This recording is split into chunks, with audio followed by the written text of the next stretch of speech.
Die to self, live for Christ. And something that will help us to do that is to remember what is on top of that steeple. It's a cross. And there's a ring around that cross that symbolizes eternity. A cross. And we sing about it, but I have to tell you, and I don't say this sacrilegiously, I say it to try to get the point across. That's like singing about an electric chair or a gurney. Jesus died on that cross painfully. And the reason he died is because you are a sinner and I am a sinner. And that is why he died.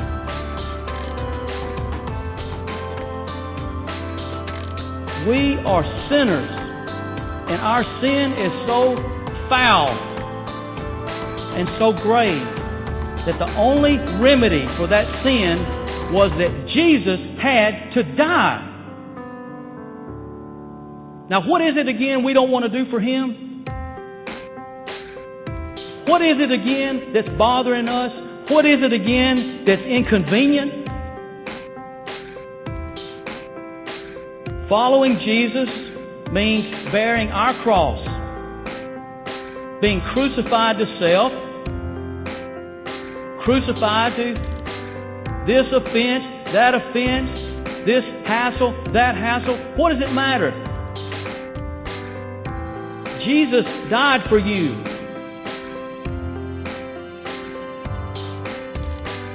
Following Christ means bearing your cross, and by the way, that ring is important around it that symbolizes eternity. The gospel is eternal. The angel in the book of Revelation, we could have read a little farther in the book, who flew and said, we have an eternal gospel to proclaim. An eternal gospel. We're saved for all of eternity, and we're saved through that cross.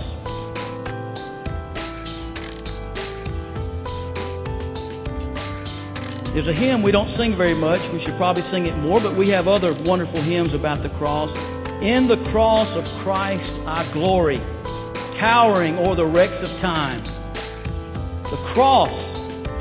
We are a people of the cross.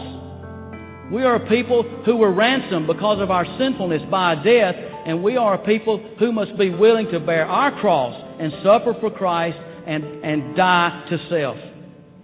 So how do we do it? What do we do? Well, we try to be like our steeple.